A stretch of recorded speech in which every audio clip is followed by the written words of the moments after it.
Good afternoon, everyone, and thank you so much for joining us for this afternoon's event, United in Compassion, How to Power Up Young People to Take Collective Action and Create a Better World.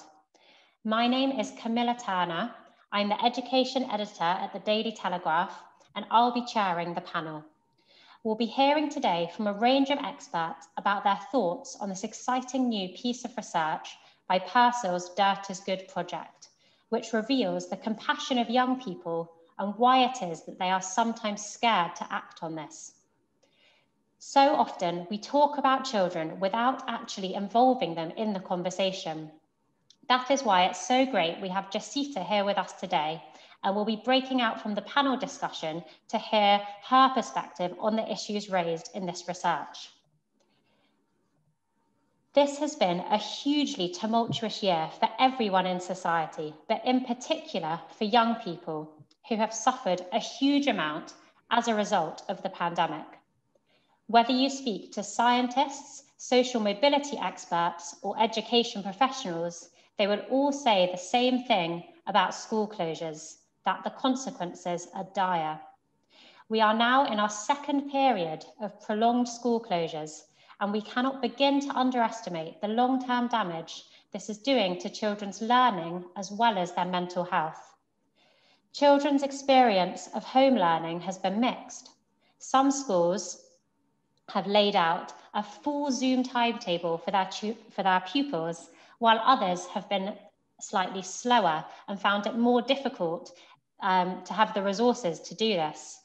Even where teachers are doing their best to organise activities for children to work on at home, whether children actually do these activities is another matter.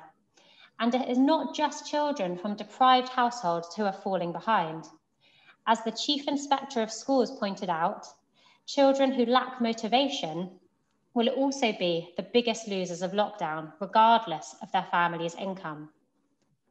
This has also been a hugely disruptive year for teachers.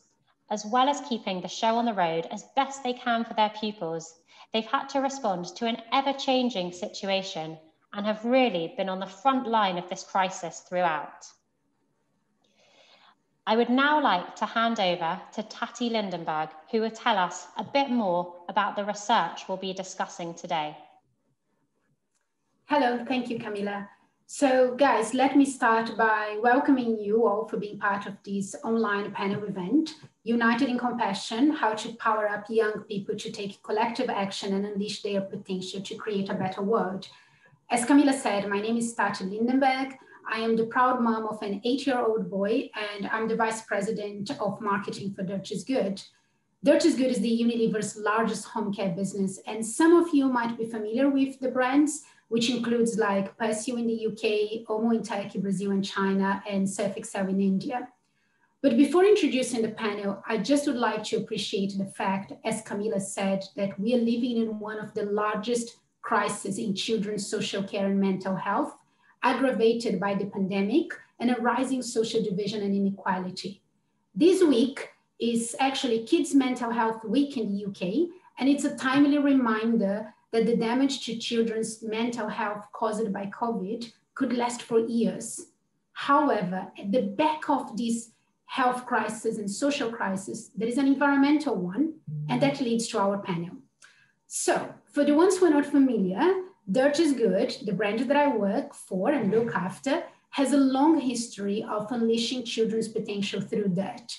For over 20 years, it turned on its head the idea of dirt, from an enemy to be avoided to an ally to be nurtured. And the brand was built on a fundamental human dilemma: how much to protect our children and how much freedom to give them to experience the world, learn, develop, and ultimately unleash their potential. We have supported parents in giving their children freedom to get dirty, celebrating it as a mark of exploration, development, and I should say a life fully lived. And we did this through our top performance laundry products. For the ones who are not familiar, Dirt Is Good as a laundry brand. So we removed the consequences of getting dirty so parents and children would enjoy the benefits of enjoying life. But we also did this through campaigns and partnerships like Outdoor Classroom Day, which almost 10 million children across 100 countries in the world took part. So having said all that, we, as part of our program to keep Dirt Is Good brand progressive and in tune with the reality, we conduct a research, which you're going to see in a moment, in partnership with Global Action Plan, to better understand how we could continue to credibly support young people's development and well-being during these turbulent times. And how can we also support their parents on the journey? So we are very pleased to share and discuss the findings with you today. And I will now turn it over to Natasha Parker from Global Action Plan to introduce herself and take us through the research. So Natasha, over to you. Thank you very much, Tati. I hope everyone can hear me okay. I'm just going to quickly share my screen with you so I can talk you through the findings of our research. So I'm Natasha Parker. I work for the environmental charity Global Action Plan, and we've been working with Unilever over the past year to conduct some exciting new research with young people. And we started off with this kind of initial question, which was, how can we unleash the potential of young people to take positive action to create a better world? And this question, you know, there's already parts of it that we already know. Like, we know that we need to help young people to have the knowledge about, we need to teach them about climate change, we need to teach them about environmental issues, we need to teach them about social issues and inequality, and give them the skills that they need to practically get out there and take action. But we had a hypothesis that it wasn't just the kind of practical knowledge and skills that was getting in the way. There was also a deeper, more kind of psychological issue that was potentially getting in the way. And we started with a hypothesis that was grounded in research in adults. So we know that there's research that shows this in countries all over the world, like the USA, UK, Brazil, China. But I'm just going to kind of talk you through quickly some research that was done in adults a few years ago by Common Cause, who conducted a survey of the values of the British public. And what they found was that 74%, so most adults, said, yeah, I prioritize compassionate values. I care about other people. I care about the planet. I want to be kind. I want to be helpful. I want to do my best for other people. But when they asked them what values they thought other people in Britain held, 77%, so again, the majority, believed that actually other people would be more self-interested, that they'd be more bothered about how much money they can make, how successful they can be as an individual, and less bothered about being kind and helpful to other people. And what they found, crucially, was that when they perceived other people to be less compassionate, less kind, less helpful, they themselves were less likely to be engaged as active citizens themselves. So they were less likely to vote, to volunteer, and to take action on the causes that they personally did care about, but they were less likely to do it for fear of looking a bit odd and a bit weird, because, you know, we are all influenced by what other people do. So we started with a hypothesis that we thought, yeah, we bet this is impacting children as well, and young people. So we started with our hypothesis that children, we reckon they are compassionate as well. We reckon that they care deeply also about the planet and people, and they want to act on those concerns. But if they feel alone in that compassion, just as in adults, we think that they won't take as much action as they would like to. And what this is called the values perception gap. So in the research behind this, it's called values perception gap. And what this essentially means is that I think, you know, I care about the environment, equality, social justice, etc., but other people don't seem to care. And this is what we mean when we refer to this values perception gap. So we wanted to see, does this exist in children? So what we did was we conducted a survey of 960 16. So we did a survey of 7 to 18-year-olds in the UK and Turkey. So roughly about half the participants from the UK, half from Turkey.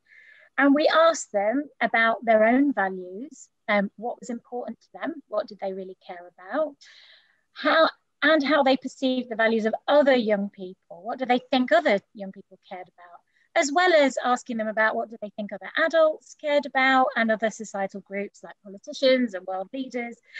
And then we looked at how this related to their own well-being and to the amount of action that they took on causes that they cared about. And in addition to this, we wanted to hear directly from young people themselves. So we undertook 16 online focus groups with 7 to 18-year-olds, again, about half in the UK, half in Turkey. So that's what we did, and I'm going to talk you through the results today.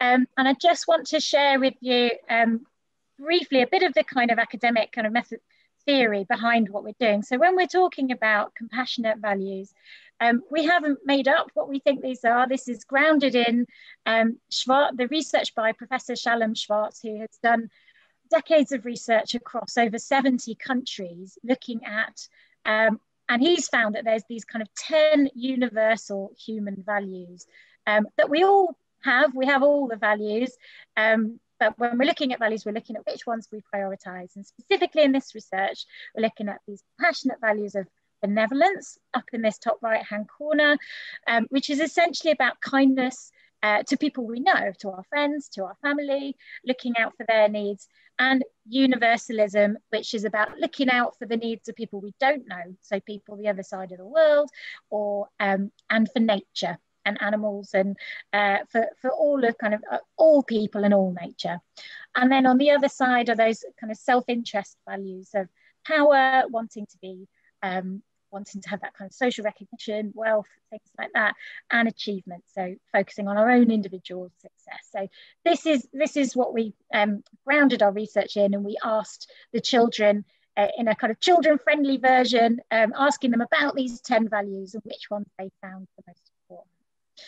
And what we found was that benevolence, kindness, was their #1 value. And this was true across the UK and in Turkey.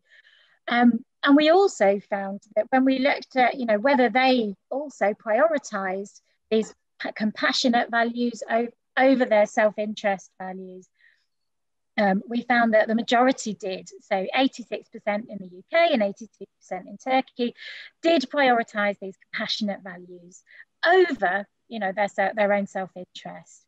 And then when we asked them more directly about the kinds of things they cared about, almost all, so 96% in the UK, 94% in Turkey, said that caring for other people was quite or very important to them. And the majority also, 89% in the UK, 96% in Turkey, said that caring for nature was quite or very important to them. So we can see here overwhelming evidence that children and young people deeply care about people and nature. They are compassionate, as we thought they would be.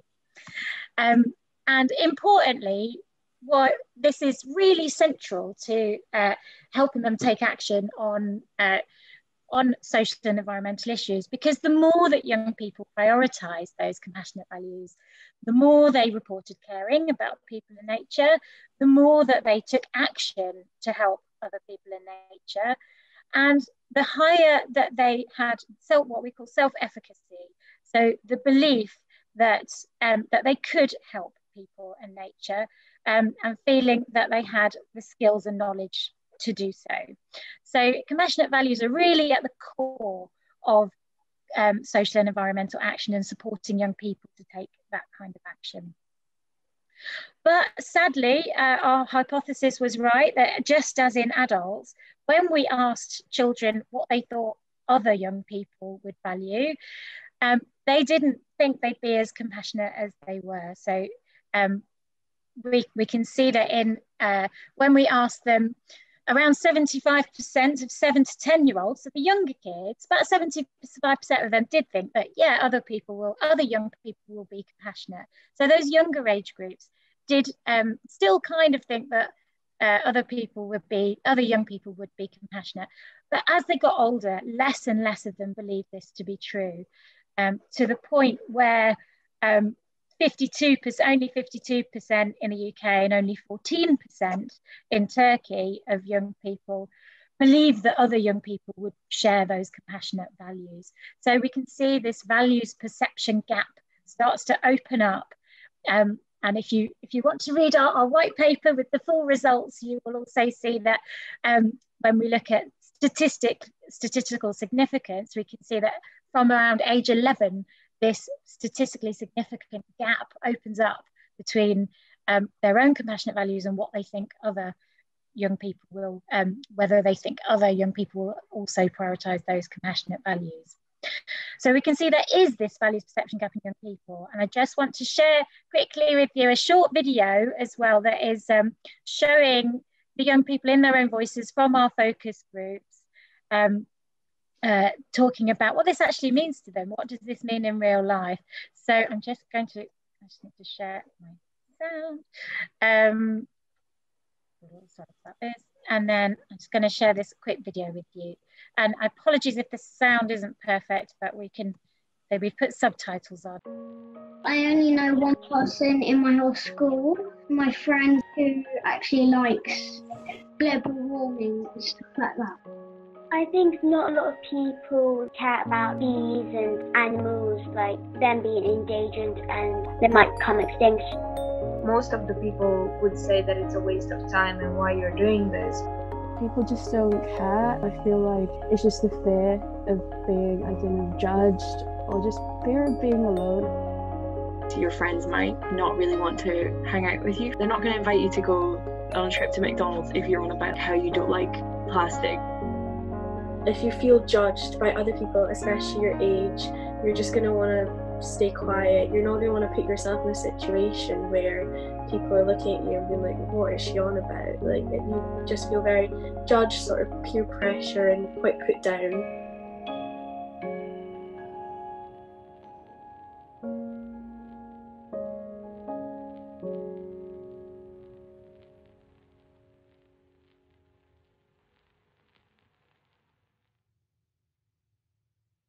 So we can see there that sadly, you know, young people are feeling like other children just don't really care as much about those issues of particularly, you know, environmental and social issues as they do, which is what this is all about. But we know from asking them directly, they do care. They're just perceiving that other young people are not caring about these things as much as they think they are.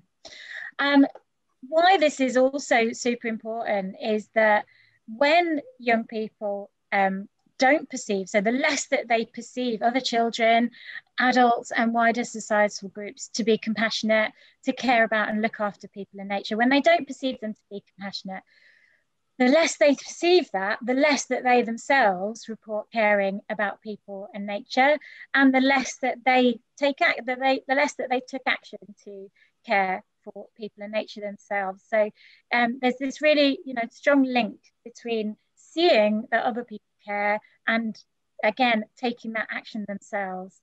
And they also, the less they reported having that self-efficacy, that feeling that they have the knowledge, skills and ability to have that impact. And sadly, also the more that when they didn't feel that other people were as compassionate, they reported lower well-being, and they felt more worried about the future as well. So again, really important for well-being that, you know, that children are being able to see that other people do care. So I'm just going to briefly as well talk you through, so our partners at Edelman Intelligence also did a survey of parents to see how they were feeling about these kinds of issues. So they surveyed 1,000 parents in the UK and 1,000 parents in Turkey. What they found was that only 1 in 4 parents are feeling optimistic when they think about the world that their child will grow up in. And half believe that the world is changing for the worse, believing that their child will have more to worry than they did themselves. So parents are not feeling optimistic about the world their children are going to grow up in. And perhaps unsurprisingly, most parents are feeling that the turbulent world we live in is negatively impacting their child's well-being. You know, they're worried about climate change, they're worried about social inequality, the impact of things like coronavirus. They're worried about what the world is going to be like for their children, and that it's already having that negative impact. But also, interestingly, what we found was that they wanted to protect their children, understandably.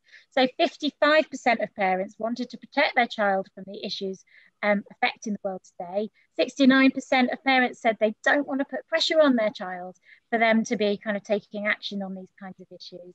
And 68% said they just want their child to be happy and to not have to worry about these issues, which is completely understandable. But when they're engaging in these kinds of shielding strategies, trying to protect their children, the problem is that young people are already aware and engaging in these social and climate realities that we're facing. They know about climate change. They understand, you know, they're learning about inequality. They can see the impacts of things like the coronavirus and the inequality, particularly in our country, and the fact that some people are not having enough to eat. They can see that. And when they don't see, when their parents and adults are not engaging in these issues, they're seeing that as a lack of care and a lack of concern. And sadly, more than half of the children that we surveyed thought that only a few people or no one where they lived did things to help nature. So they're not seeing the adult world taking action on these issues either, which is then leaving them still feeling even more alone. They're not believing their peers are caring and taking action. They're not believing the adult world is either. So just to very quickly summarize the key insights from our research. So for the first time, this is the first time this research has been done in children, so and shown that it is mirroring what we've seen in adults before, that young people do have this values perception gap, that it gets wider as they get older, and becomes significantly wide from age around 11. So adolescence is a really important time when we could potentially intervene and support young people to have that more positive view of their peers. And thirdly, that they're feeling that their peers, their parents, other societal groups, so again, if you read our white paper, you can see the full kind of range of people that we asked about. But yeah, they don't believe that politicians and businesses are caring about nature either. And they don't believe that they're caring about people and planet like they do. And this is negatively impacting their well-being. And it's a barrier to acting on the issues that they care about. But we want to leave you on an optimistic note. So what we think is also interesting about this research is that this is something we can do something about. You know, we can do more to help young people see, feel and believe that others care too. And when we do this, we think that this is going to have a really profound impact on both their well-being and their ability to get out there and take action together on the causes they care about. And we just want to leave you with an optimistic short video of, again, children's voices from our focus groups of some of the amazing things they're already doing. So I'm going to leave you with this short video before handing over back to Camilla. There's like a charity near where I live, and it's where you tutor kids who maybe haven't had the best start in life, who are classes having a disadvantage with like that education stuff. So I've tutored them for a few years, and then I joined their like social action group. We volunteer so we can clean up places. We help older people, so like the elderly in their homes. We've helped out in gardens. We've helped out at the allotments. We create areas as well. So we built areas and restored places where people can meet up, like a community center. Also, I'm trying every day to do something kind for the bus drivers or for some old people. Or when I go to a shop, I'm trying to be kind to the people that work there. But I would like to do more things. I joined an organisation that helps you connect with elderly people. So I live near quite a lot of care homes, and it's been nice to, I don't know, send them a letter. I've been volunteering at the library before lockdown.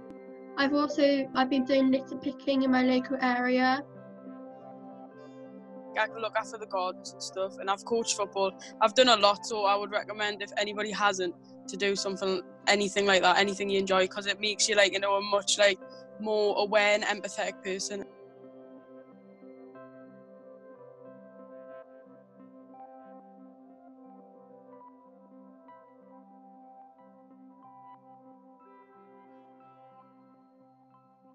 Well, thank you, everyone. That's a brief run through our research. And I'm going to hand back to Camilla now to get our fabulous panel's insights into what does this all mean? What does this research, what implications does this research have for all of us as educators, or those trying to support young people in taking action on the issues they care about?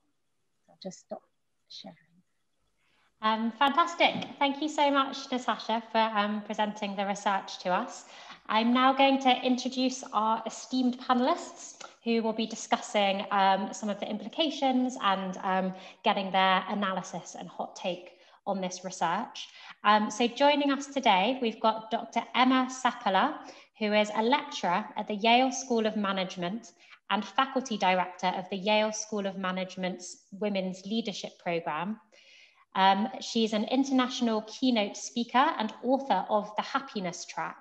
She is also the science director of Stanford University's Center for Compassion and Altruism Research and Education.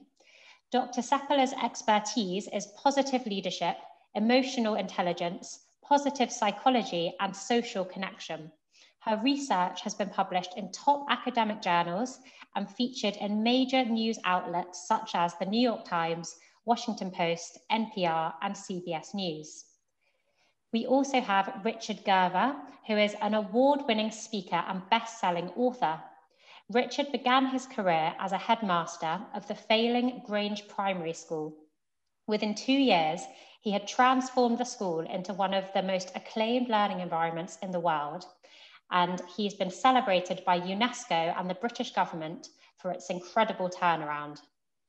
Richard is the best-selling author of Creating Tomorrow's Schools Today, which is a seminal text around the world for those engaged with the transformation of education.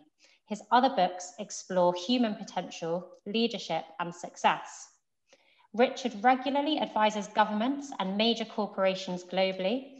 His experience and insight into human potential has also seen him working in elite sport with the Olympic and Paralympic coaches, for example, and he recently started working with the British music industry to develop a capacity for forward, proactive, and sustainable change.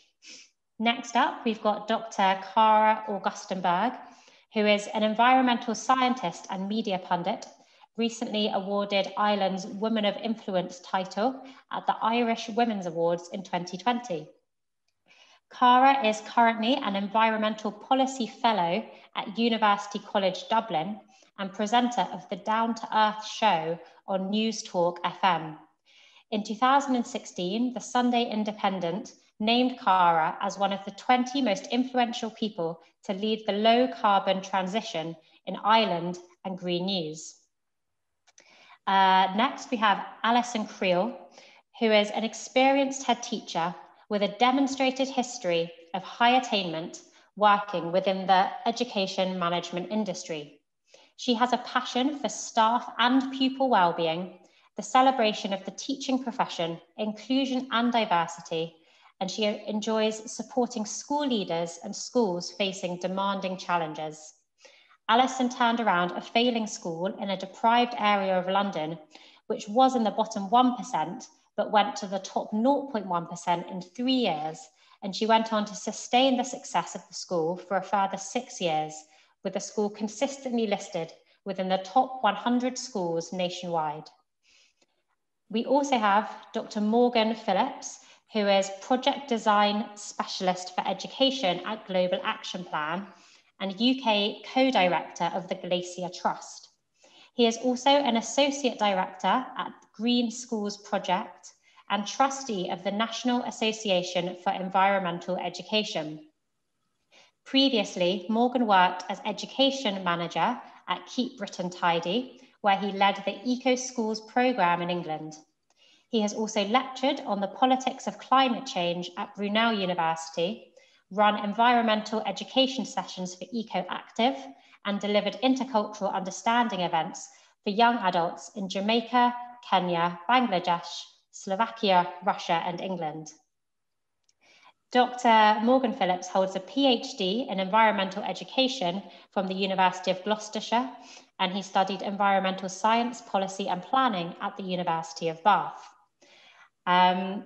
So With all our panelists ready to take questions, I'm now going to move on to our first topic, which is I'd like to ask the panel what they think about the research and its findings and what they think are the most important implications for young people.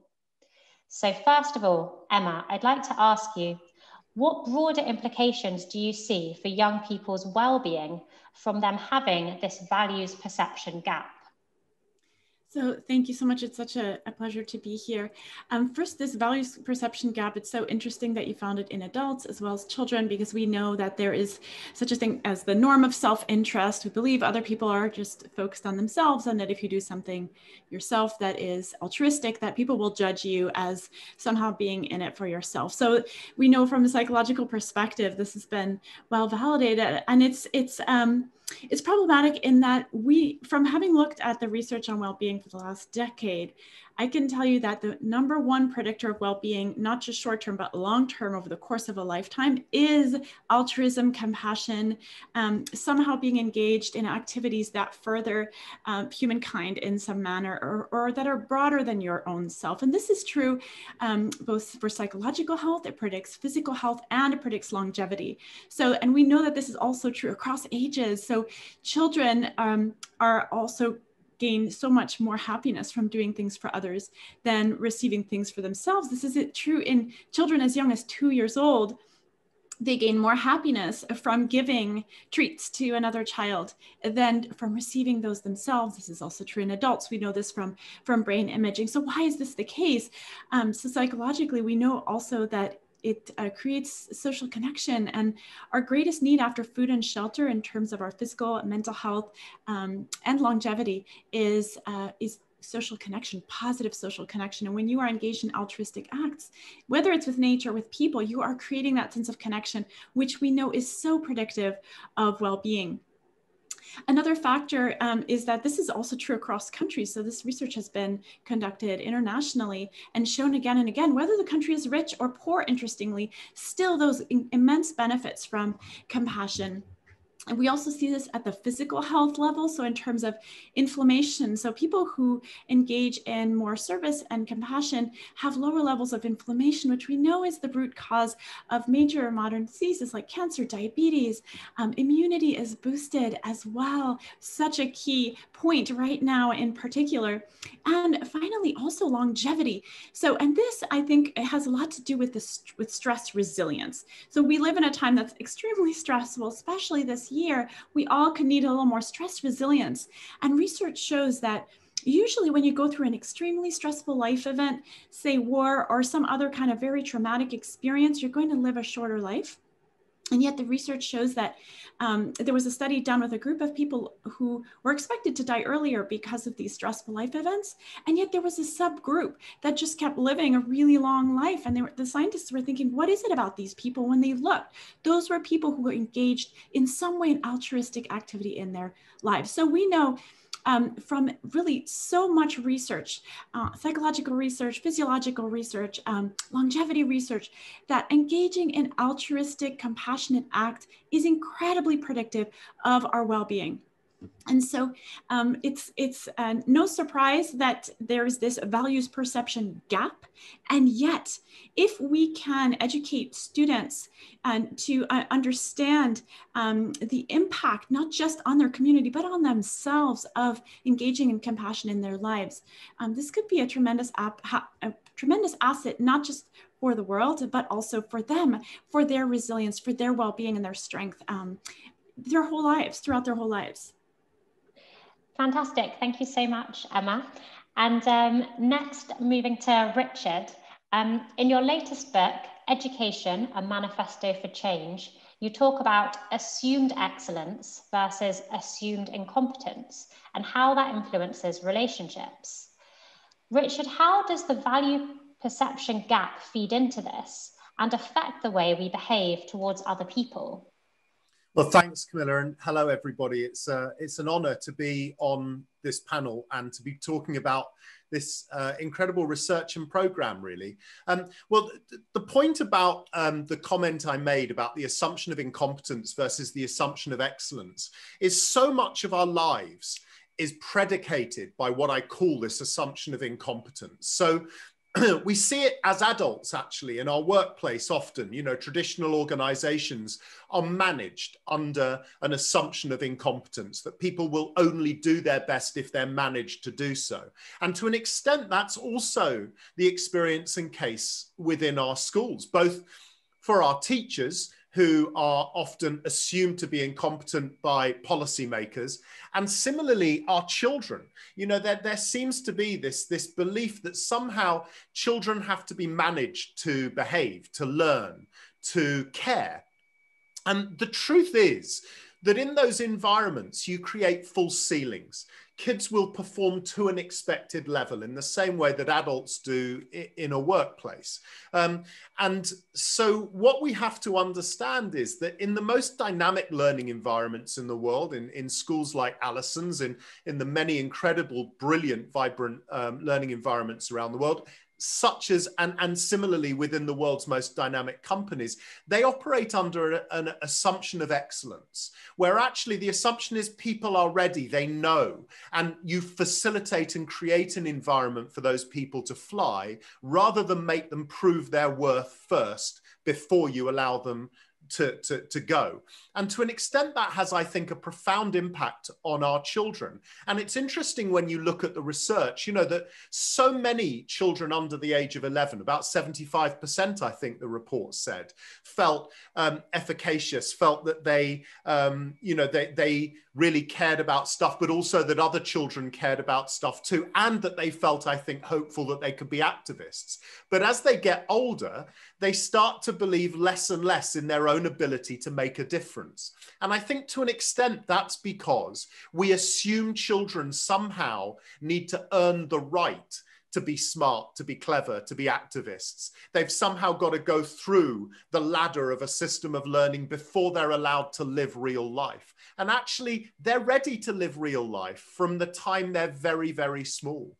And I think what we have to do is flip the narrative and flip the perception a little bit, so that we allow children to be excellent from a very early age. We don't assume they have to learn everything before we allow them to engage in the lives they want to lead or the things they really care about. And I think to an extent, what the research is saying to us is, as they get older, they become increasingly frustrated, amongst other things. They're kind of waiting and waiting and waiting to be allowed to actually do something. And as the more they get knocked back, like most of us, the more they eventually go, you know what, I give up. And that linked with the kind of hormones and the issues that develop around young people as they grow older, and the perception of self and self-value, those things together, I think, create quite an amplified pressure on those young people. So I think we need to look at them slightly differently. We need to think of them as outstanding and excellent from a very early age. They absorb more than we think. They're compassionate more than we think. And they're ready to be activists earlier than we think. And I think we've got to find ways to nurture that younger and sooner.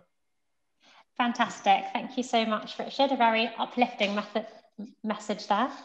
And moving on to Cara, how have recent high-profile and popular movements, such as Extinction Rebellion, helped to bridge this values perception gap by showing that others care too?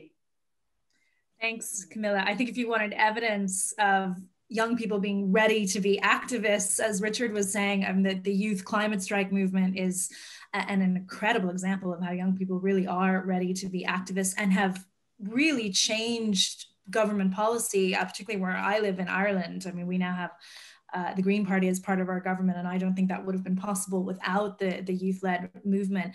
But yeah, I think it's important to point out first that we have had environmental movements for well over 30 years around the world, starting even before the first Earth Day in America about 30 years ago. We even had a Greta Thunberg about 30 years ago, a young woman at 12 years of age who spoke at the first Earth Summit in 1992. Her name was Severn Cullis Suzuki. And at the time she was called the girl who silenced the world for 5 minutes. And if you read her speech at the Earth Summit, you would swear it was a speech that Greta Thunberg gave last year. I mean, very similar call to action, you know, to consider her generation and future generations. So we've had all these movements in the past, and the real differentiator now is that we have social media to connect and unite these movements globally. And I think that's what was missing in the past with respect to environmental movements. So now you have the Irish youth climate strikers in direct contact with Greta Thunberg. You have the Extinction Rebellion in Ireland talking to the Extinction Rebellion in the UK. They're sharing skills, they're sharing what's worked, and we're seeing, you know, global successes. Today, for example, Ireland just proposed, our government just proposed to end offshore oil and gas exploration. And we're now the 6th country or the 7th country in the world to do that. But all those countries are connected, and all those movements are connected through social media. So yeah, those movements do close that values perception gap, because they make people who maybe feel alone in their communities feel less alone, because there are other people around the world that care about these issues and are connected to them too.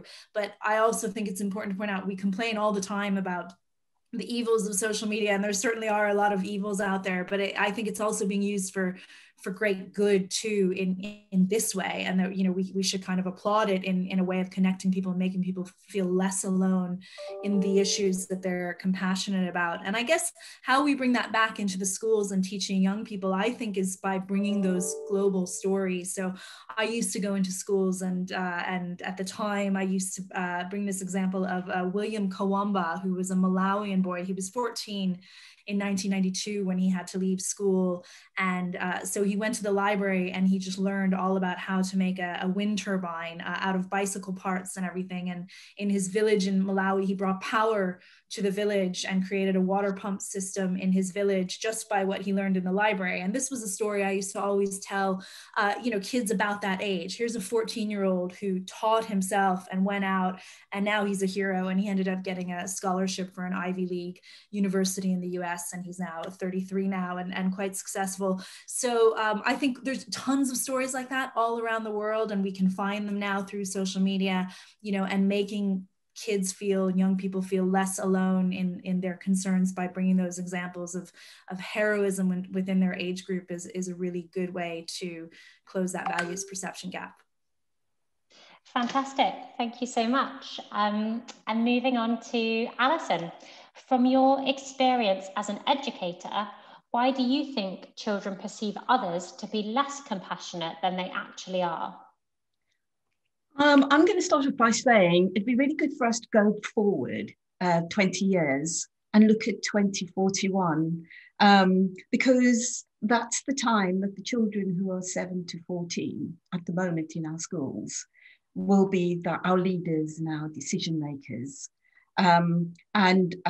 We need to be asking ourselves, just what kind of people do we want to be having those responsibilities locally and globally?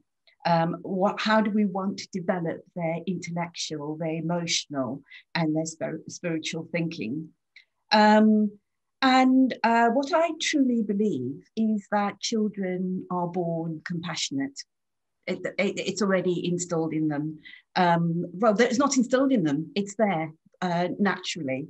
And what happens is that, as we could see from the information that was shared with us earlier, as they go through the school system, they become less connected with each other, more suspicious of each other, and have a more negative outlook of each other and of the world around them. I think that we actively unteach children compassion. So we teach them to be judgmental. We teach them to be greedy. We teach them to be suspicious of people who don't look like us or like each other. We put them in boxes from before they're born with gendered birthing parties and putting on a pink and blue hat as soon as they're born. And so everybody gets put into this box that we then try to contain everybody in. We stifle curiosity and creativity and make it seem like some kind of luxury that needs to be earned, providing you good at English, maths and science. Then you get to share your curiosity and your creativity and all of those sorts of things. I'm a passionate believer in Ubuntu, which is a philosophy steeped in compassion. And one of the things that you learn through Ubuntu is that to be successful, to be truly successful, you do so without hurting anyone. So that when you feel successful, when you are successful, then you're part of a community that wants to celebrate with you. And we teach the opposite in our system. We teach that it's okay to win at any cost. And that means that as the children become older and older, we have this very negative view of each other, and we become disengaged from each other. So basically, children are born as brilliant global citizens who are naturally curious, compassionate, creative, and positive, and we should be doing everything to nurture that. So Brené Brown says that in order to empathize with someone's experience, you must be willing to believe them as they see it, and not how you imagine their experience to be. And what I really love about this Dirt Is Good project is that it's built on what we already know about the children and the young adults. And that is that they're born with this compassion already strongly developed within them. Our 7 to 14-year-olds have a really highly developed consciousness. And they have a more developed understanding of equity than most adults. When you talk to adults and you talk about equity, they go straight to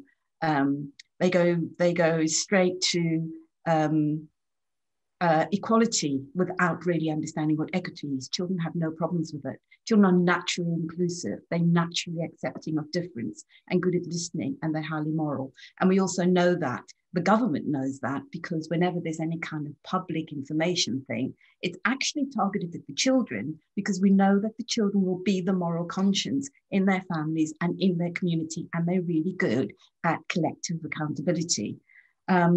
So what the children feel is that they just not listened to. And so they become more and more marginalized. When they express their concerns about the planet, about their fears about the lost opportunities which have happened for them over the recent past, they are dismissed and silenced by adults. And of course, if adults are modeling that kind of behavior to them, it's very, very difficult for them to hold on to those values of respecting and honoring each other's differences of opinion. And the adults are not modeling what compassion should look like. The adults are not modeling what collective responsibility looks like. But then through projects like this, what is truly brilliant is that we're saying the children should have a voice. They do have a voice. Let's celebrate what they have to say. And I think that this is one way of really drawing those children in, because we actually say, come to the table. We value what you've got to say.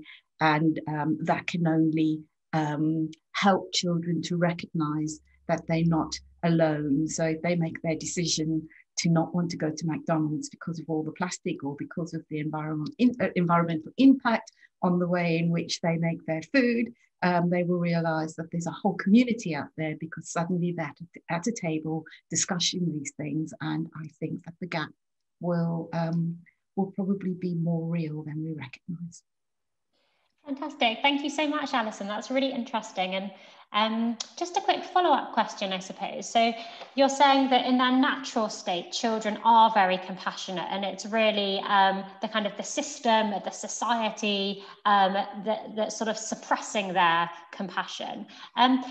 What do you think we should, what do you think we can change in the system that would mean children's natural compassion is harnessed rather than suppressed?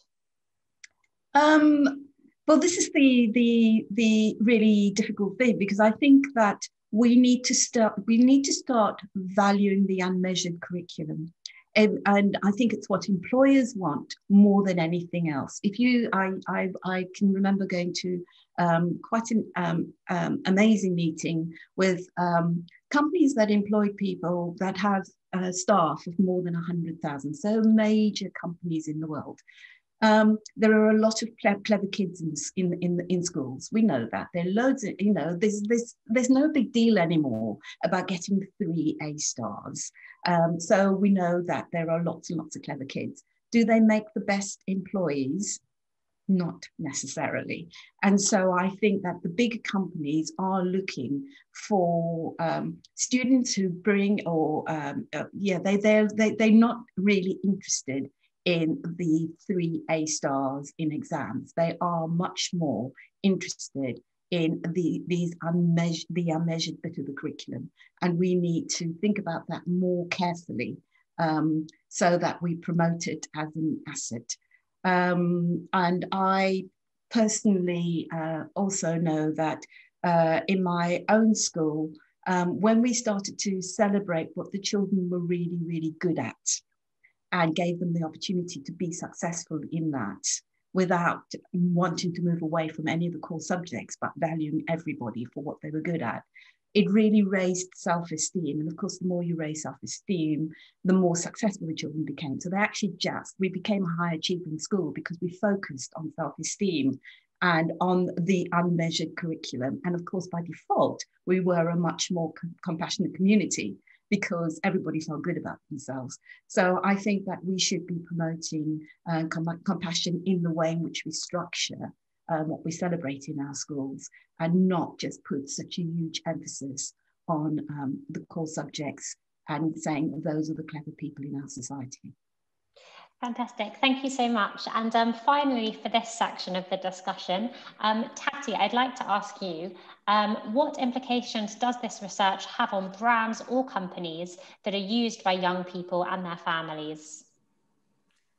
Well, so one important thing to say is that adults and parents nowadays do expect businesses to lead transformational change. So actually 60% of adults believe that business or see business as the most trusted institution globally. And many expect both companies and CEOs to lead on such issues as the pandemic's impact and climate change. However, one of the things that the research revealed is that young people don't feel the same. So they believe that most businesses don't care for people or the planet. So the findings from this research also indicate how important it is that young people see others, be it their peers, their parents, teachers, governments, and businesses taking actions. Because the moment that young people see that the whole community, including big companies, are doing something, this creates momentum, galvanizes others, and ensures that they don't feel alone in their concerns. So in fact, it ladders up to more positive action being taken, better well-being for young people. So in other words, I strongly believe that businesses have the opportunity and the responsibility to respond to this by demonstrating we care through our actions. And there are multiple different ways of taking action, and companies large and small are following different journeys and all learning and doing so much. And the way that we are doing Dirt Is Good, but it's one way, as I said, there are different ones, is we are on a journey to take positive action for people and the planet. And basically we are following 2 approaches. One is what we sell.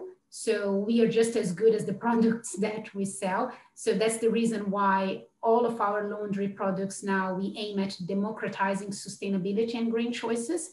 And we want to do it for everyone without compromising product benefits or the fundamentals.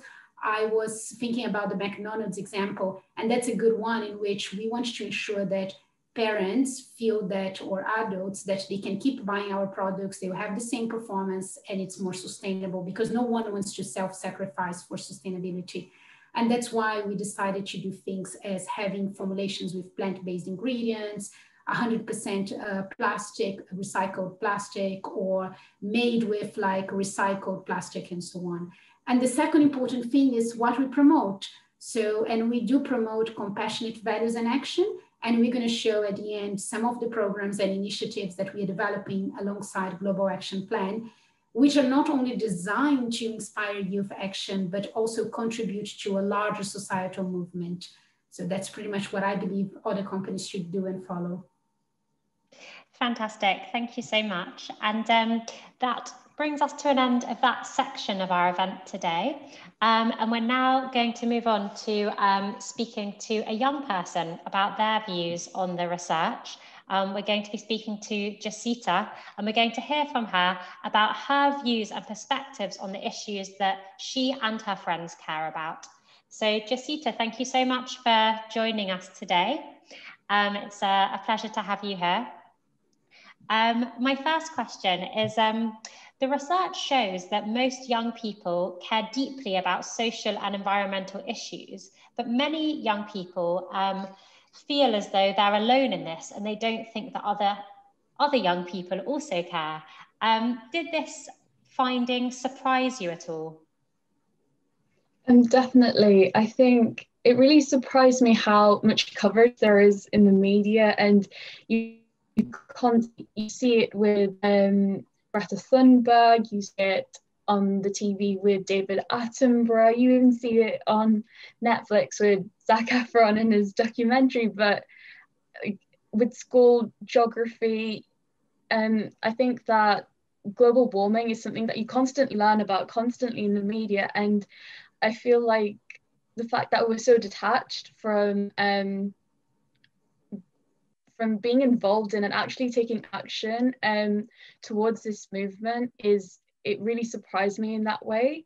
But then I thought, where do I get all my information from? And all of these topics and people I was talking about are on social media, and I feel like that's a platform where there is a lot of fake news sometimes, and I think that social media is sometimes a very isolating place to be, especially when you see people very popular like Greta Thunberg, who are the face of global warming, but who inspire change, but you can feel you don't really identify with them because perhaps you haven't been to a protest, you haven't been to any clubs that talk about global warming, you don't do the subjects.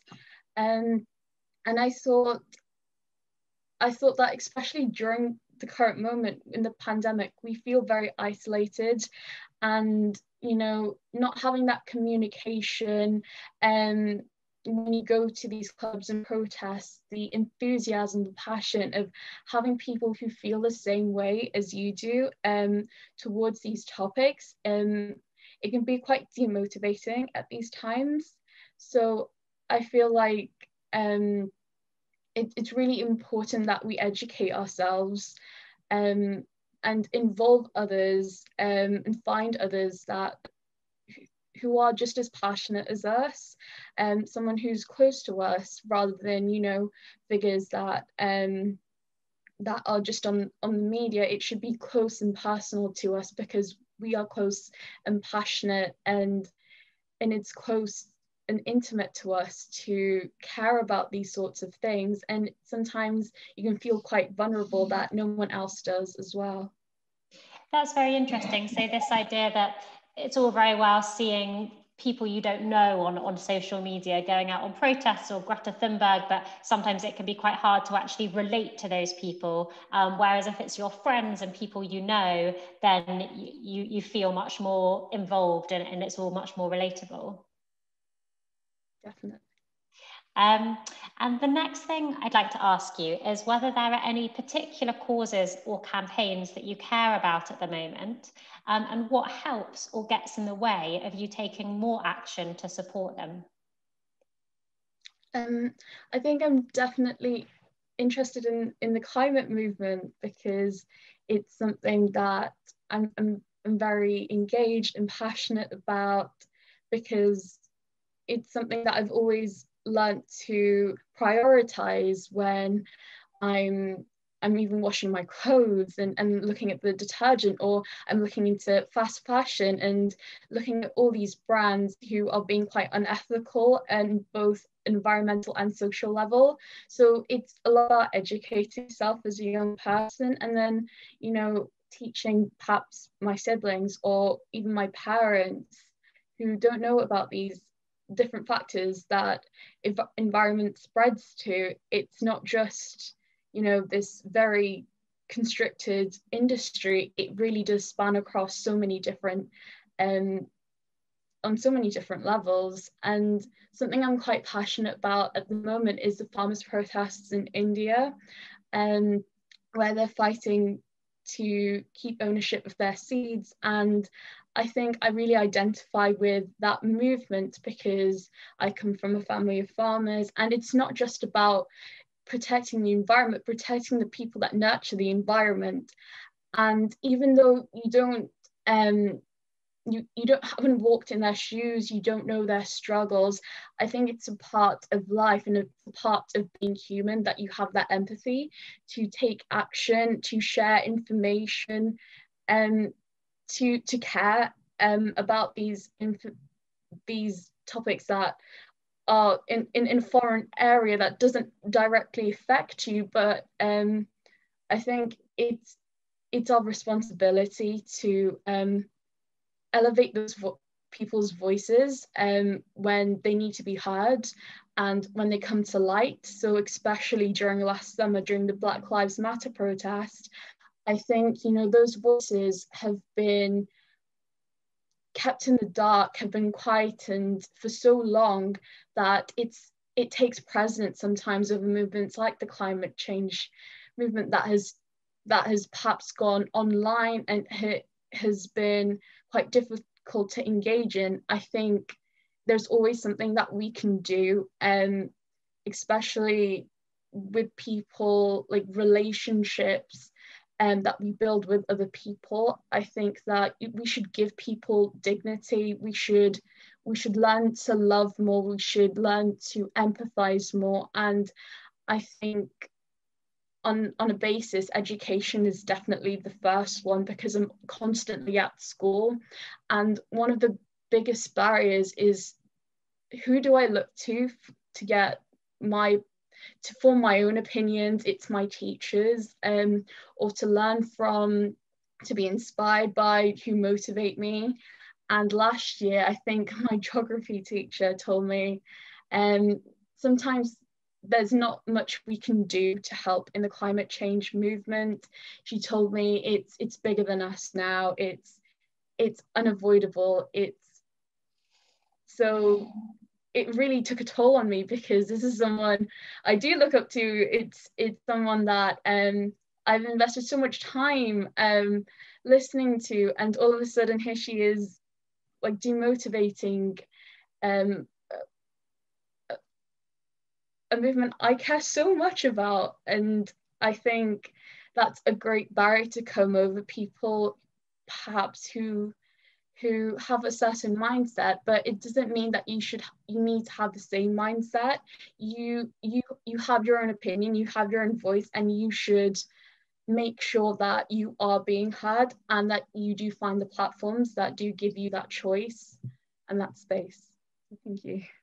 Yeah, that's really interesting, this idea that teachers and educators can be a really important role model for young people and can play a big role in sort of inspiring people with their passions. So thank you so much for taking the time to be with us today. We really appreciate it. Thank you. It's great. As I said earlier, it's really important to include young people in these conversations and not just talk about it, but not actually talk to any young people about it. So thank you for being here today.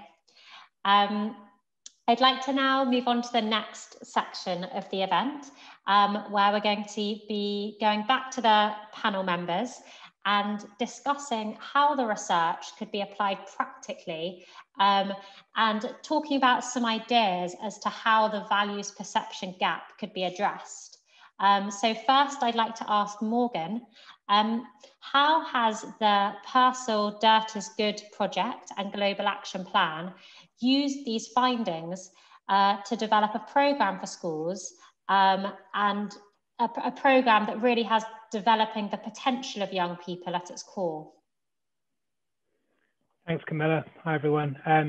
It's been great to listen to all the contributions so far. It's been really interesting. It's great to hear from Jacita as well. I think she really highlighted the thing which came out of the research, which was most kind of exciting for us and kind of confirmed what we felt was that most young people, they do care about environmental issues and they do care about social justice issues, and they might care about quite niche ones sometimes, but it's underlying that what unites them is that they have a care for something, for a cause, and that quite easily translates over into other causes and wanting to support each other on creating social change, which is really great. And I think we've always I think educators have always known that it's important to be mindful of the values that we're kind of activating through how we talk and what we do, what we say, kind of what we buy, where we go on holiday and how we travel. All those things are all important in kind of reinforcing and activating different values. And children notice kind of the values we hold, and they learn from that. And like Alison was saying, there's a danger there, of course, that we can kind of unteach compassion from them. I'm not sure if unteach is a word, but that's the sort of thing which can happen, and we have to be wary of. So with the research and what we found, I mean, understanding this values perception gap was, what we saw was that children care, but they don't seem to realise that other children care, which is a real kind of tragedy, really, because obviously there is a lot of support there. People do care about different issues, but they feel a bit shy, maybe, and a bit unsure of themselves about taking action or putting their head above the parapet. And so what we've done with the Dirt Is Good program, and we're kind of, it's in development, we're developing it, it'll be launching soon, and I think it will always be kind of developing as we go on, and we'll be learning different ways to kind of address this values perception gap problem. But we've kind of, we know there's loads of great programs out there which support and encourage young people to take action on environmental and social issues. And so we're not reinventing the wheel. There's the program at its core is about teachers working kind of as coaches to work alongside groups of young people to support them to come up with project ideas and turn those ideas into actual projects and go out into the real world and take action, because we know that that's what they want to do. And we've built it around 4 key principles, which are, I'll just quickly go through. There's united in compassion, which I think is the main one, really. That's that kind of feeling that we want to nurture within young people, that over time they'll start to feel that, oh yeah, I'm not the only one who cares about these things, and they actually start to feel that they're united with others in that compassion. And the way to build that, we think, is through more and more young people working together in groups and seeing each other taking action, which then feeds into the second principle, which is to get stuck in. It's not all about just learning sort of at the chalkboard and learning about these issues. It's also about having the opportunity to get outdoors, or just to get stuck in, roll your sleeves up and do projects and learn as you go, and not worry about the project being perfect at the beginning or getting the perfect result. It's about getting stuck in, trial and error, experimenting, and that's a big part of what we want to see happen. And the third principle is, again, it's a little bit like Jacinta was saying, that about identifying as a change maker. So it's everyone has a role to play.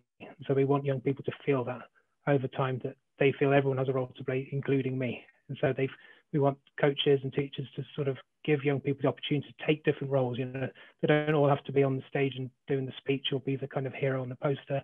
They can be the person designing the poster. They can be the person putting the poster up. They can make the sandwiches. There's so many roles that need to be played in creating change. And so everyone having a role to play in that, it's not, you don't have to be the star of the show, and it's not kind of something which one group of children do. So everybody can play a role in creating change. And then the last principle is on a journey, which is where we're really talking about allowing young people to make mistakes, and that they're growing into becoming a change maker. They don't have to be the person who makes the change right at the beginning.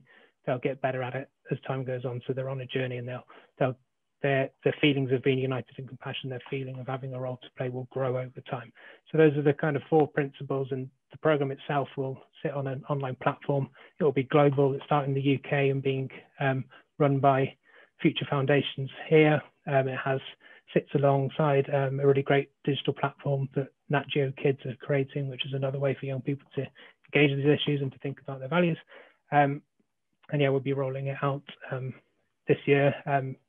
COVID dependent on when things start, but we're hoping to see schools starting to take action and do projects, and then we can share that those projects are happening. So that will also help to build that community and that sense of united in compassion when they see children from all over the world taking action and showing that they value these things. So that's how it goes. Thanks.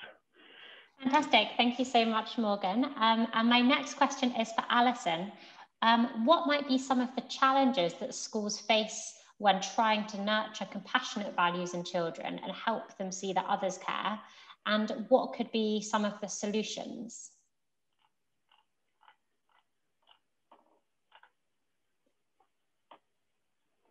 Alison? There we go. Sorry, I just needed to unmute myself. So there are two problems that I think we will have rolling a program like this out, basically. And the first is that, well, first I want to say that I know that there are an awful lot of schools doing this really, really well already, where, you know, being led by compassionate leaders and all of those sorts of things. But we're really, really sloppy at measuring success, and we go for quick wins. And for this program to be taken seriously, we need to think about how we measure impact and how we report to each other. So our education system is assessment led, and this program is about the unmeasured curriculum, and children, which at the moment children think success is measured by those outcomes. And so we need to find a way for them to recognize their own success as compassionate individuals. But we also need to think about how the program, so for the children to value this program and to want to start showing they're compassionate, the schools need to think about how they model it as a really valuable part of their curriculum. And we also need to think about how it can be taken seriously by everyone and how we report on it.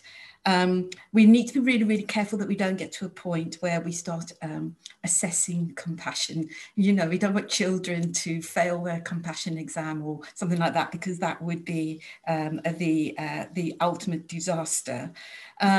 So there aren't going to be any quick, easy wins here, but for it to be impactful and for it to be meaningful, we need to come together and have ownership of it and include the young people in having ownership of this program, so that we report on the outcomes in a way that children feel that they are really successful. The other side that's complicated is that it's the elephant in the room, and that is not all our leaders and not all of our teachers are compassionate.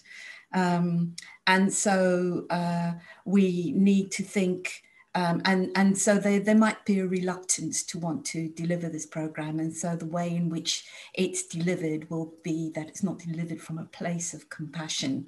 And it could be taught really, really badly, which would undermine the values of the project completely. And so I suppose that means we have to have collective accountability, including the accountability of the young people involved in the project. But it would actually start from governance, who would need to appoint compassionate leaders, and those leaders would then need to be held to account for the appointment and the development of compassion in their teachers and all of their support staff. Because as Jacita has just pointed out so eloquently, children, so you know, some of their best role models are the adults in their schools. And so we know that if you develop and nurture a culture of compassion in a school, that's the best way for the children to recognise that it is a really valuable asset. So collective responsibility. Fantastic, thank you so much. And moving on to Cara for our next question. Can you see how placing an emphasis on compassionate values rather than focusing on a particular environmental or social issue could be applied to nurturing the next generation of environmental activists? Thanks, Camilla. That's a really good question that got me thinking for a while. First of all, I think, in my perspective, what I see the big challenges are with respect to all of us, not just young people, but adults too, the reasons why we don't engage in fixing the big environmental challenges. And I think Josita pointed to a few of them. One is the idea that it's too big and it's too complicated, and myself as an individual, I can't fix it. And I think Josita's experience with her geography teacher kind of was one of those issues. And there's some truth to it, because obviously an individual on their own can't really change their lives enough to fix a whole problem, and we need to all change. So that is a real struggle. The other is it's too inconvenient, or it's expensive for me to change my behavior enough to address it.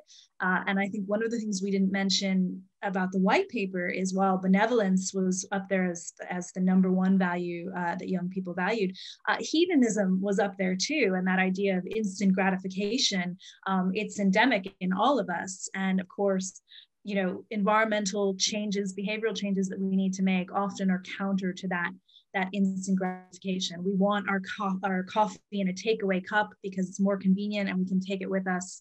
And, you know, if we have to bring a keep cup, that's inconvenient and things. So that's another challenge. But the one other big challenge that I think where compassionate values could really help is this idea and this reason why we don't act, which is this problem is too far away, both in time and in space, to really affect me. So it's going to affect future generations, not my generation maybe, or it's going to affect people in other countries. We know that things like climate change disproportionately affect people in less developed countries. So we don't have compassion for future generations or for people in other countries.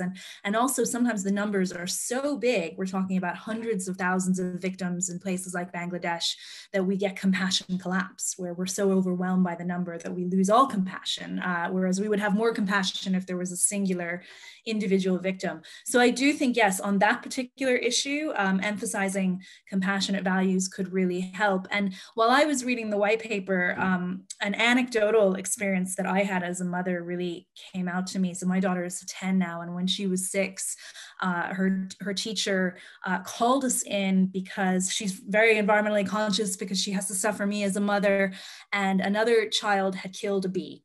And my daughter had gotten very upset and given out to that child about that we shouldn't kill bees because they're so important to the food chain, and you know they're in danger anyway.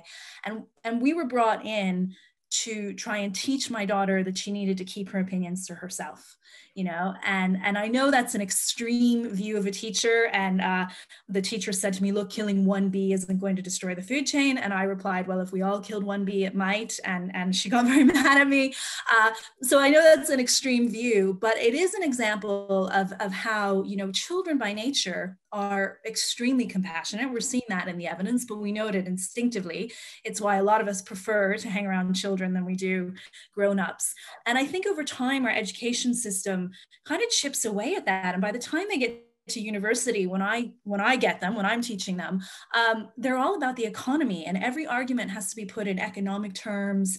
You know, we even see in government, you know, ministers have to say why they're doing something, not because they care or because they have compassion toward a victim, but because there's an economic advantage. So one of the things in the white paper pointed out that young people feel that politicians don't care.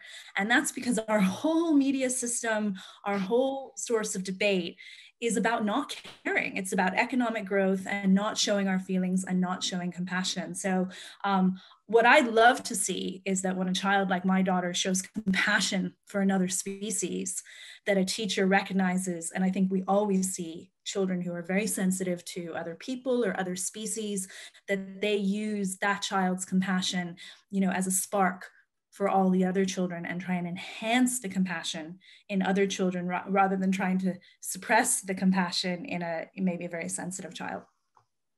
Fantastic, thank you so much. And moving on to Emma for my next question. We've heard in today's research how this values perception gap is just as apparent in children as it is in adults. How do you think well-being practitioners can be mindful of this in their interventions with young people? So educate. So educate on a number of things. Educate on the values perception gap. We know that if we're told, if something, a psychological phenomenon is explained to us, we may be more likely to fall for it. So just explaining this is happening, it's not actually true, really is useful. Second, you know, how Alison was bringing up that we're born compassionate, educating about that. There's so much research. Little children too young to have learned rules of politeness are going to go out of their way and climb over blocks and all these physical challenges to help someone. There's videos of this you can watch. Infants as young as 6 months, when they're shown a video of a little, you know, little bad guy square and a good guy circle, they're going to, you know, immediately you're going to see from how they're looking, how their brain is working, that they're attracted to the compassionate figure. And so educating them about that, also educating them about happiness. So Cara was just talking about hedonism.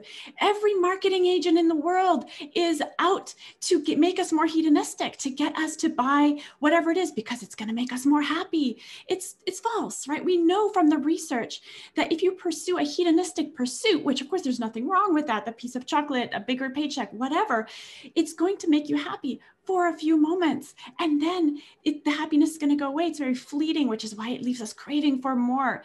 And yet research also shows that when you're engaged in altruistic, compassionate acts, you don't get a quick burst of dopamine that then disappears. It actually leads to fulfillment over a longer period of time. It leads to a fulfilled, happier life. And I think we've all experienced this, and children have experienced this. They know how they feel when they help another person. And there's no feeling like that. And we know that as adults, but yet what is the messaging we're getting from every marketing department out there, maybe except for Tati's, you know, like very few people are spreading this message because no one's going to make money on it. So this is something to educate about. And also this idea that, you know, depression, anxiety, it's out there. It's higher this year than ever. And what are those negative psychological states? There's states associated with me, myself, and I. We know this. When we're more stressed, when we're more anxious, when we're more depressed, we are focused on ourselves. Probably evolutionary psychologists will tell you that was probably to save our life from danger in the past, when it was good to focus on sort of negative threats. But it's not useful to us anymore. What happens when you engage in something beyond yourself, in more compassionate, altruistic activities? You get focused on others, your perspective changes, you get broader in your perspective, and you therefore gain greater psychological well-being and more resilience and more stamina to then give more. Apart from the education thing, there's two other things. One is, let's market this. Let's market that compassion makes you happier. Let's market that compassion is cool. Greta Thunberg is cool. She's the coolest, right? And so why not push that out there as a message to our young people? And then finally, the thing we can't forget is that we have to teach young people to fill their own cup. We can't just tell them go out and do something without also teaching them tools for resilience and for how to fill their own cup so it can overflow. And there are many ways to do this, but this is very, very important because we also know people who go out there and give and burn out. This is not what we want for our young children. We want to educate compassion and also education. This is how you take care of yourself. This is self-compassion. This is research-based methods that are going to help you maintain your well-being, like meditation, etc. Fantastic. Thank you so much. And moving on to Richard, if we want to try and close the values perception gap, how should we go about it? What everybody else said. Two things for me. Communication and collaboration, I think, and just three examples really. First of all, I think we need to find a way to be better at multi-generational communication and collaboration. I remember a couple of years ago being introduced to the old saying.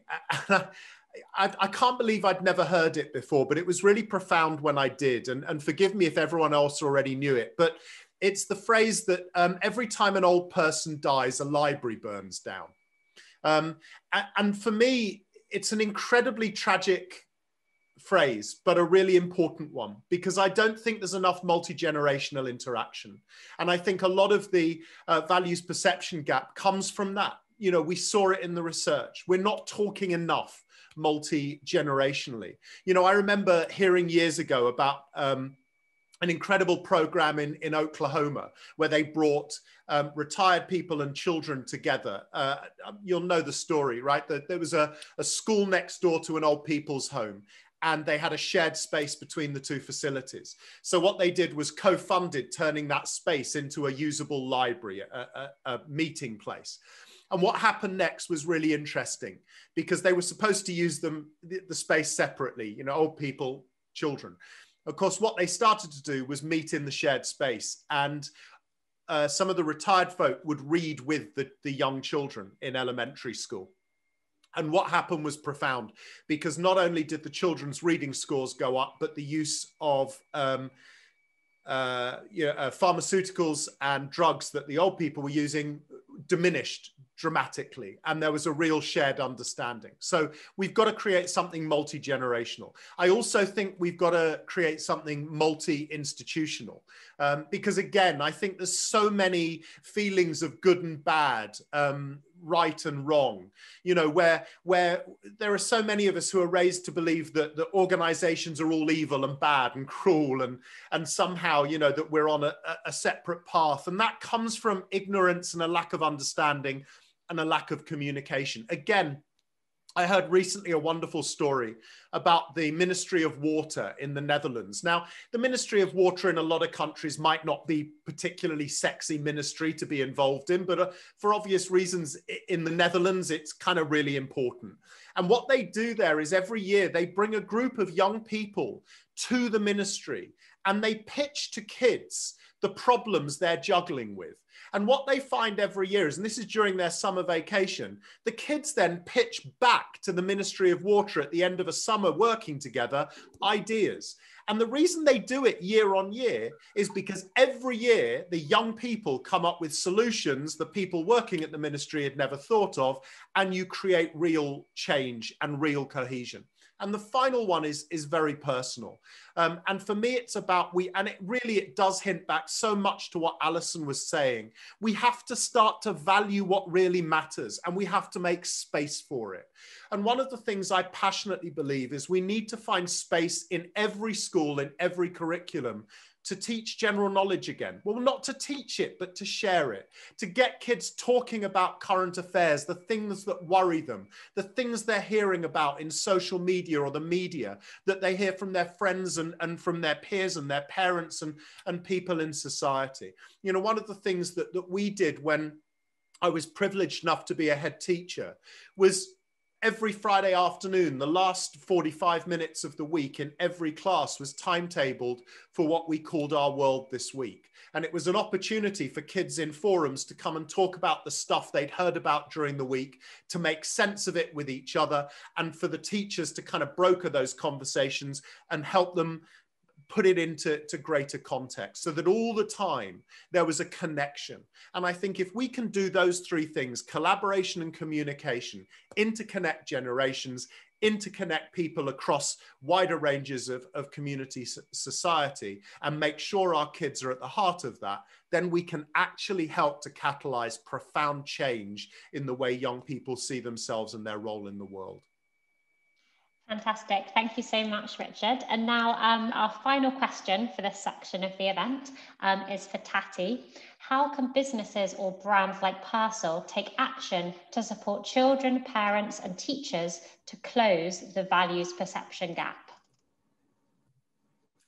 Okay, so I will share with you all guys what we are doing. So based on even what Morgan also shared as well. So we have two guiding principles based on all we've learned from the research and from this body of experts here. One is compassion, obviously, and the second one is action. So what we're doing is building initiatives and tools designed to unite young people in action alongside their peer parents and communities.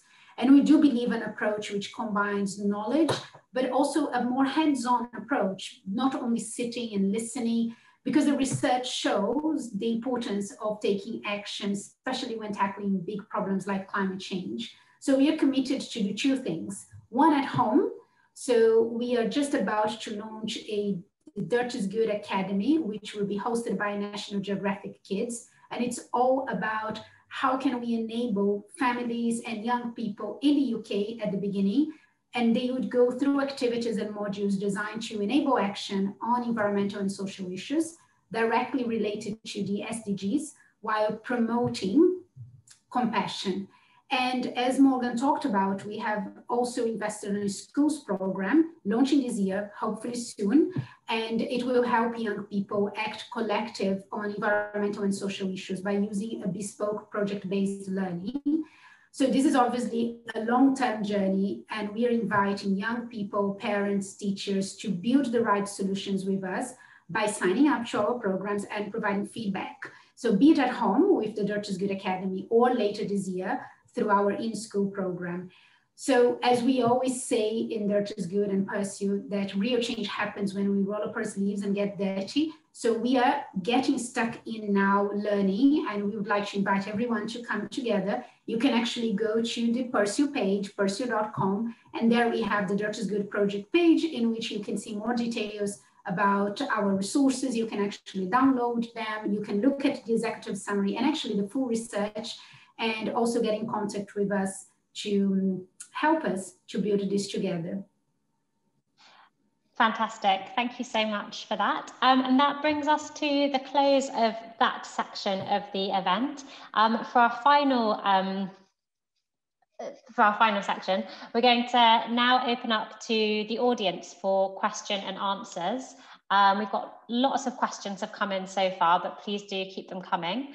I've got some in front of me, so I'm just going to start with this one. This is a question from someone who says, I'm wondering if the research is really demonstrating that the values perception gap is to do with living in an extremely judgmental world, both in education and social media. Did the study drill down into this further? So perhaps we could start with Morgan for that one. Thanks. Yeah, it's a great question. I think, yeah, we do live in a world where we sometimes get presented with perhaps false narratives about human nature. And I think there's a lot of work going on at the moment. And it's kind of, maybe there's a little bit of a paradigm shift happening with people like Rutger Bregman talking about sort of the true nature of humankind. And he, in his book, talks about how we've been told a story that it's been survival of the fittest, but actually when you dig down into actually why human species have been successful, it's more a story of survival of the friendliest. And that sort of conversation is happening, which I think is exciting, and I think it's potentially, and I feel like this program is part of that same conversation and trying to help us to explore actually what really drives human behavior and what we're really like. And I think it's a big part of this values perception gap is to understand, sort of dig a bit deeper into what human nature is. Thank you. And Alison, this was something you were touching on a bit earlier, talking about the external societal pressures that have an impact on the way children perceive the world. Do you have any thoughts on this question? What, in terms of how the children perceive the world? Yeah, so the audience members asking whether this values perception gap arises from us living in a judgmental society. I think we teach our children to be judgmental. So they learn it from their everything is sort of, everything is given a value, I suppose. And there's just so much competition. So the children do something and it's judged, and it does, you know, there's rewards for everything and there are sanctions for everything, and very little opportunity to sometimes just be able to think things through and move away from carrot and stick. But in addition to that, we view each other in a very judgmental way. So it's everything from what we've got and what we don't have, and who's a good person, who's not a good person, and all of those sorts of things. So the children are watching us. So I don't think it's just coming from social media. I think they're watching the adults at home and the adults in their schools who are teaching them to be judgmental. Thank you. And the next question is, someone is asking, when parents want to shield their kids from issues, do you still think it's a good idea to talk about it with the kids and start a movement to take action? So Emma, do you have any thoughts on this? Yes. So, we hear a lot of negative information, and for a lot of people that's deflating, defeating. And so can we celebrate small steps? Can we say, hey, if you have one plant-based meal a day, like toast for breakfast with some peanut butter, then that's a plant-based meal right there. Like small steps, small victories. Let's have meat once less a week this week, or you know what, let's start composting. Little steps, celebrating things as victories can really help. It's all about the messaging. We know that if you give someone a negative message, for example, people who have a disease that's really life-threatening, if you tell them, hey, if you don't change your lifestyle and exercise and eat right, you're going to die, you get about 20% of people changing their lifestyle. But if you tell them, hey, if you change your lifestyle, you will live long enough to be at your child's wedding, 70% of people change their lifestyle. So how are we using our words? Are we keeping things uplifting rather than heavy? So that's just one way that we can do this as parents. Hey kids, let's go pick up some trash at the beach, or small things where the kids feel empowered, and this is something that I can do. And then with time you can grow the challenges. Thank you. And Cara, do you have any thoughts on that? Incidentally, I was talking to the founder of an organization called Junk Couture today, which is a youth event-based organization where it encourages youth to use trash and design fashion. And it's an Irish-based organization, but they've just gone global, and they're now doing this competition all over the world. And he was saying that he felt that the best thing to do is to let young people learn themselves. And so Junk Couture does that by just issuing a challenge, and the young people go out and find their trash and make their design and then compete. And he said in the process, they're learning all about circularity. So he talked about a young person who wanted to make a dress out of orange peel, but the orange peel kept getting moldy. And so then she researched the leather industry and how do you preserve animal skin? And she applied that to the orange peels, and she was able to create a dress. So she learned about the circular economy without anyone teaching her. And there's the idea of someone coming into school and telling kids not to litter is just not going to be as effective as a kid going out and learning it themselves. So I think this idea of project-based learning is really, really important for getting kids or young people to engage in this issue. Fantastic, thank you. And the next question is for Alison and Richard. The question is, it's so important to think about learning through at school, the culture of school, and how it models being sustainable and being a socially just place. How can we change the culture of schools where perhaps there's a worry too much about the need for a measured curriculum? So Richard, would you like to start us off there?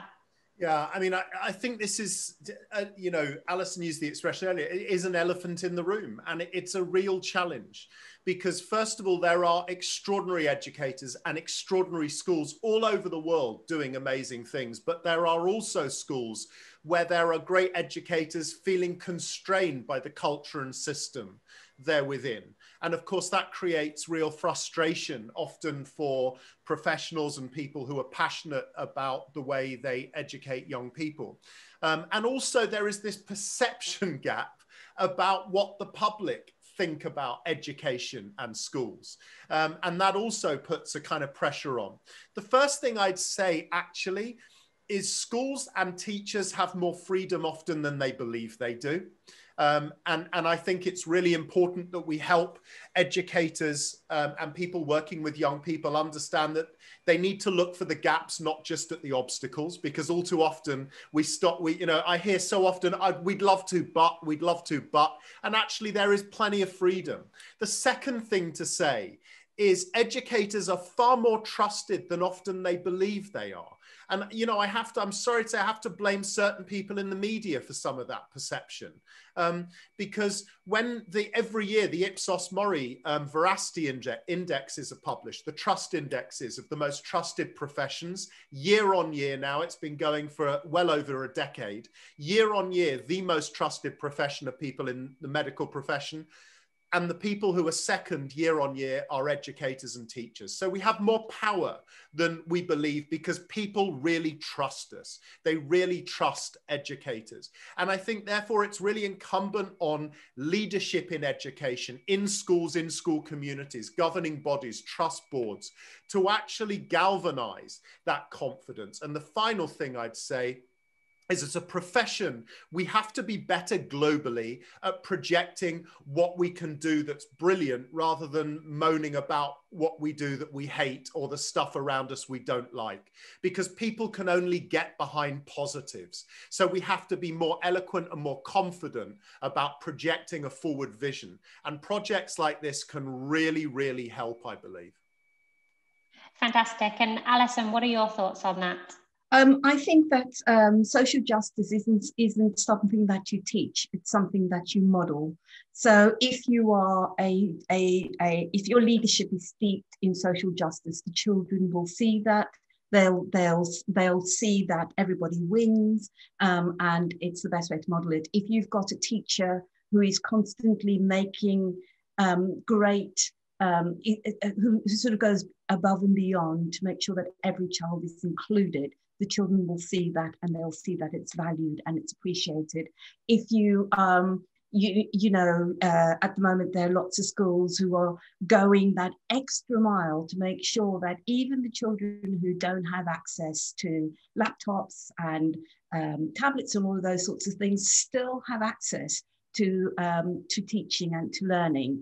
The children are watching that, they're learning to be much, much better citizens.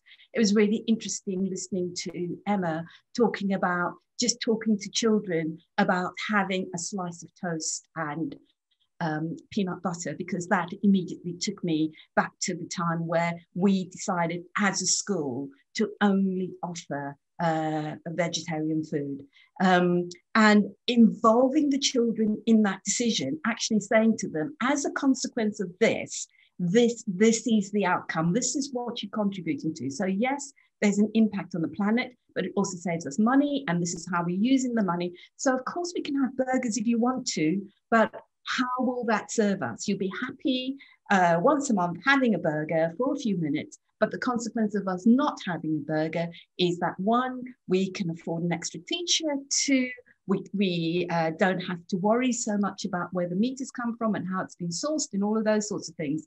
So it's involving children in the decision and helping them to understand how decisions are made in the school, so that you're modeling social justice and they then absorb social justice, a way of living in a socially just way. At thank you so much. And our next question is also for Alison and Richard again, looking again at what goes on in schools.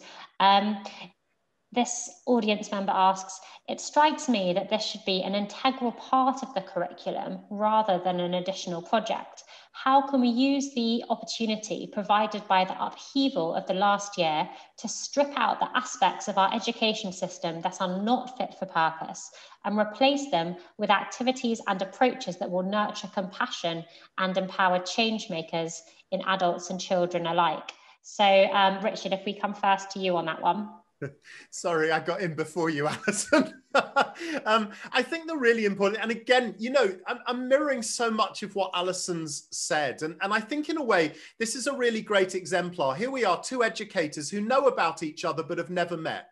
But actually, there's so much similarity in the way we think and see education in the world. And I think the point is there are thousands more of us out there who are all in a similar position. The first thing is we have to have absolute clarity about what kinds of people we want our kids to become when they leave the education system, not in terms of grades and academic qualifications, but in terms of behaviors and how they take on the world. And are they prepared to be the kind of citizens that can take on the legacies we're leaving them, often some of them not great, and actually make a real difference. So we have to have a shared understanding of what we're trying to achieve.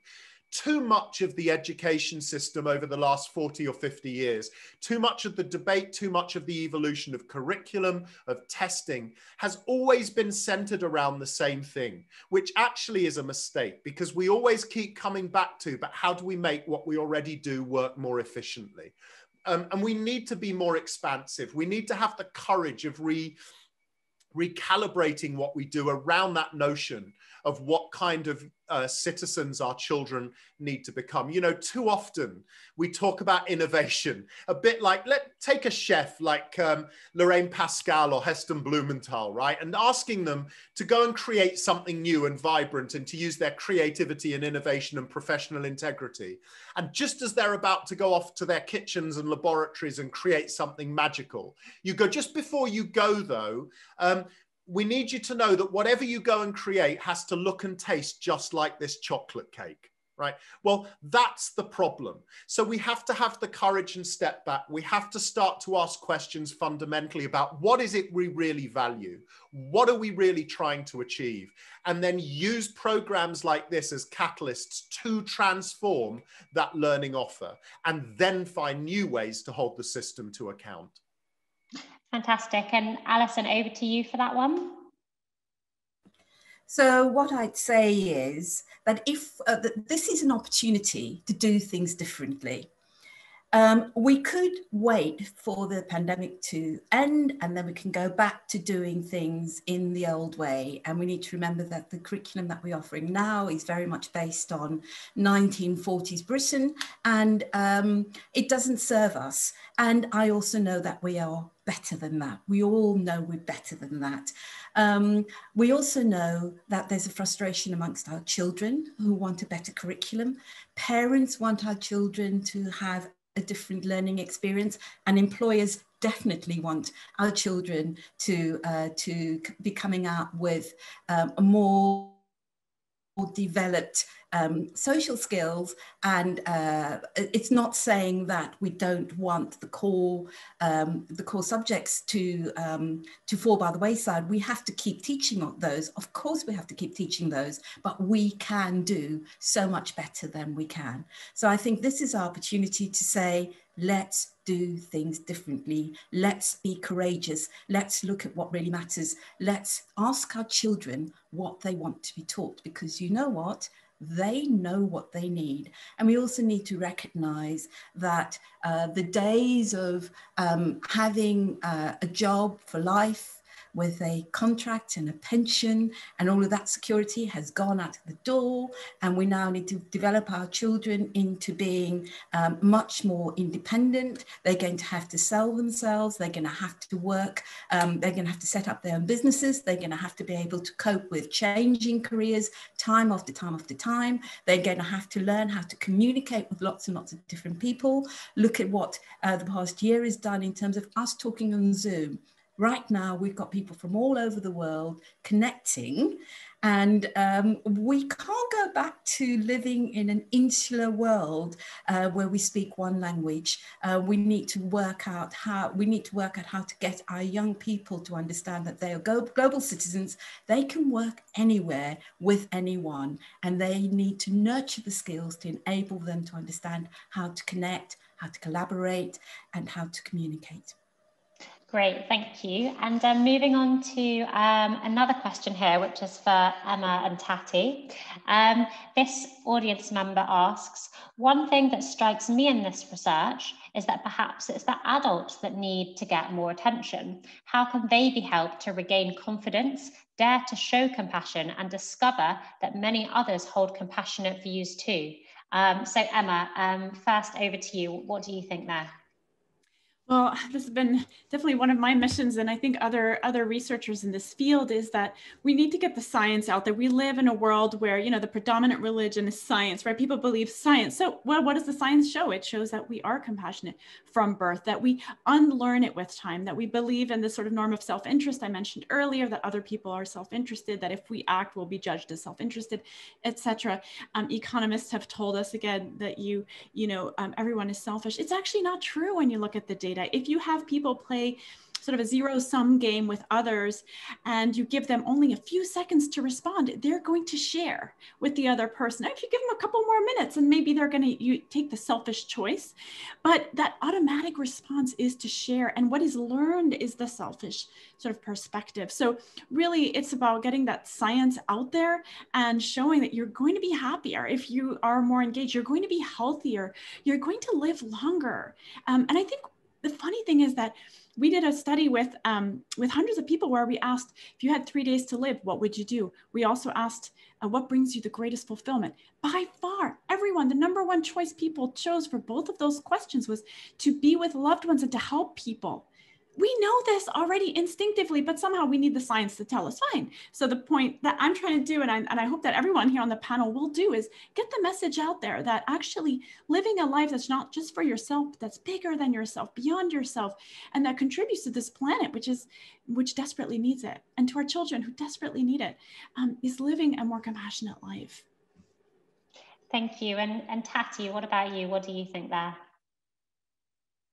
Oh, you're just on mute still. I thought I was muted, sorry. No, what I was saying is that the research also showed that actually parents, yes, they do need help. And in fact, there were some of the data points is like only 1 in 4 parents are feeling optimistic about the future that their children will inherit. So they obviously feel very worried, and 3 and 5 believe that the world we're living in now is negatively affecting their child's well-being. So we have no doubt that even when I said at the beginning, this whole dilemma between freedom and protection, parents are now facing exactly that dilemma all over again. So how much do I protect and I shield my children from all which is happening in the world? But conversely, children are very aware of what is happening, as we've just seen, and they need help, and they need to feel that parents are in it together. So the answer is yes, both need help. And that's why even when we were developing both the academy as well as the schools program, we were trying to make sure that it's as inclusive as possible. The academy, to be very specific, is something that parents and children can do together. I love what Josita, for instance, told us about. I'm educating my parents on that. So definitely it's a journey that we need to take. I think also, as we've heard today, is a multi-generational type of thing. So kids need help, but parents also need help to handle the concerns of their kids. Thank you. And our final question for today is for Josita. What would you like to see schools do with this research? I think at times you feel like you're being listened to, but you aren't being heard, especially with people that you respect, like your teachers and your parents. And I feel like validation comes through someone taking away what you've just told them understanding, giving you that compassion, and using it to help them with their own understanding, their own perception of the climate emergency, and approaching it with respect.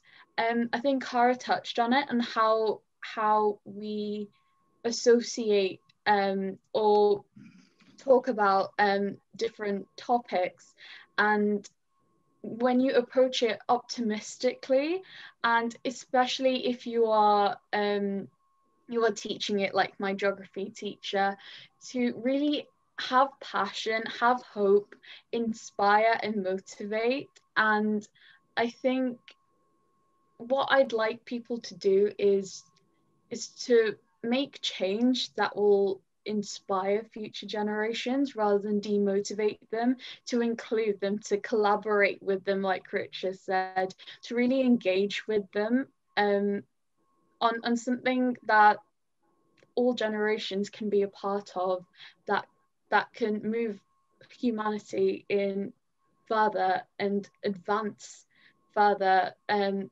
our personal and collective journeys of compassion and respect for each other alongside the climate change movement. Fantastic. Thank you so much for your response there. And we're now just coming to the close of our event today. So I'd like to say thank you so much to all our panel members for joining us, and thank you to the audience as well for all your fantastic questions. I have to say that when we're used to kind of only hearing about such negative things going on in the world and such negative things going on for young people in particular, it's a real kind of breath of fresh air to actually be able to talk about all these positive things, the compassion of young people and their desire for social change. And I suppose if anything positive can come out of this whole global pandemic situation, if our young people are feeling more compassionate and more willing to act on that compassion, then that can only be a really good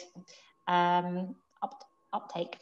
Thank you so much once again, and for any updates on the school programme, please visit persil.com, and for any more information about the research, or if you'd like to read it in full, go to www.globalactionpan.org.uk.